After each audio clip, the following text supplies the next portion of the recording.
Welcome back, Vintage RC fans. In this video, we're going to do something not real vintage. Actually, it's brand new. We're going to unbox the new TLR 22x-4 2.0. Got my hands on one early, so let's check it out.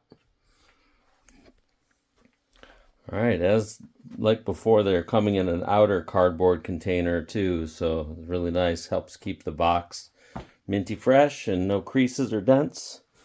And let's crack it open and see what we got here. I've cut the tape just because I'm making this video with one hand, so I can't really do much, but I haven't opened it yet, so here we go. All right. Well, looks like we've got a message in there already.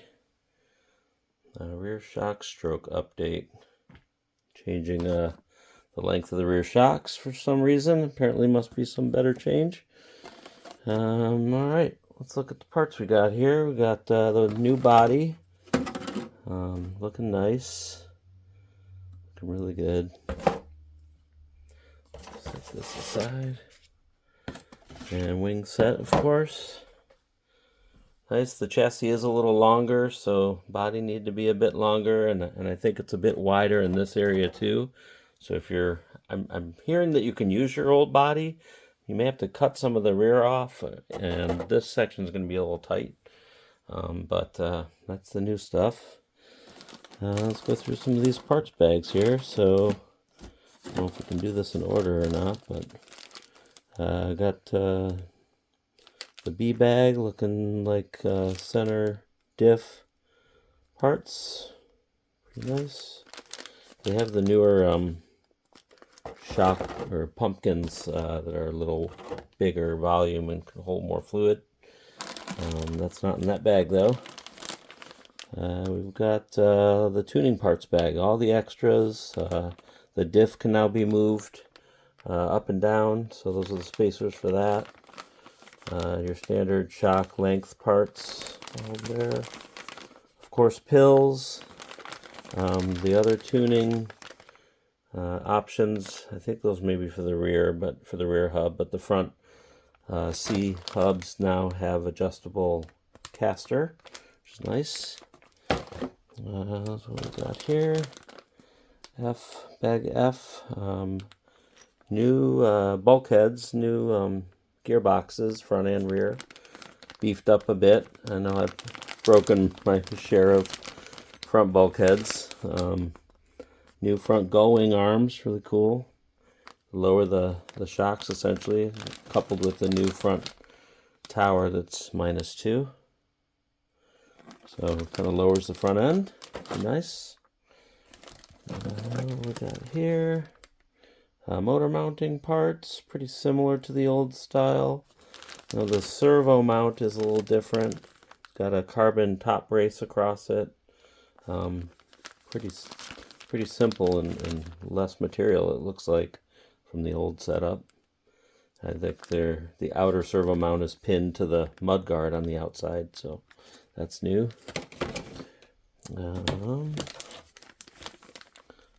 These are the new diff housings. They a little larger volume, so diff should last a little longer that way. Won't get as hot during a run. Just carrying more fluid will give you those advantages. Some other Loctite and shock oil. Set that aside. Here, okay. So bag E, more motor mounting. Top brace looks pretty similar, the carbon top brace for the motor mount. Steering bell cranks, new mud guards. Looking nice. Yep, standard stuff. Of course, the dreaded tie rod bag. What is your take? You build them first, you build them last? Everybody's got a method. Using drills. Yeah, they're a pain. Alright, what we got? Axles. I don't know if these are center. No, these are drive axles. Here's the new hubs. With the holes for inserts to go through. I can get a good shot of that, but can adjust the caster by 1 degree from like 6 to 12, I believe. So really good. New sway bars with new sway bar mounting system. The bulkheads have a holder for them, and there's inserts that fit depending on what bar thickness you're running. Real good for consistency of setup. I hear that was, people's setup of how they mount their bar was enough to make big differences when you're trying to compare setups. But how much play there is in that bar, basically. Shock bag, nice tie nitride coated shafts as usual. The new 13mm shock bodies, which a lot of us were running Avid shocks on our old car to get that 13mm for a while now, but it's nice that that's the running change and what everything's going to. Pretty cool. Standard stuff in there. So we've got a bunch of bearings. That's the rear hub carriers and bearings. Rear sway bar. The inserts for the rear hub carriers. Yep. Traditional stuff there. What we got here? We got a H bag. This is all another bulkhead, so looks to be rear. There's a rear wing mount back there. Bulkheads, rear arms, also a gull wing arm, which they've been. Pretty nice. Pivots. Pretty cool. A little spare hardware bag. Lots of little. Nice they do that. Nice little screws that go flying a lot of the time, and you can lose them. And if you don't have spares of some of those weird sizes, then you're out of luck for a while till you order more. So, new chassis plate. Man, that does look long. It is 3mm longer than the 22x-4. And I hear the AC chassis is 3mm longer than this. So it's 6 total millimeters longer than the old car. You can still get the old length chassis in a -3, essentially, that they say is for low grip situations if you want to add grip. And of course our owner's manual and sticker sheet. Cool.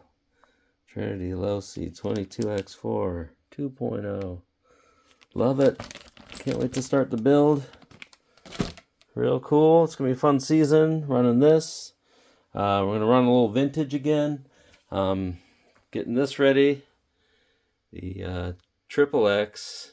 Getting that back into shape. About a 12mm hex conversion on it. So should be ready to go. I ran the Double X last year. That was fun. Really cool class. And we'll run the 22x-4 and as well the 22x. So awesome. Thanks for coming on the ride. I don't have my cameraman today, so sorry about the shaky images and everything, but looking forward to the race season, and maybe we'll post some videos on the vintage racing that we do out there in Novi, Michigan. See you soon.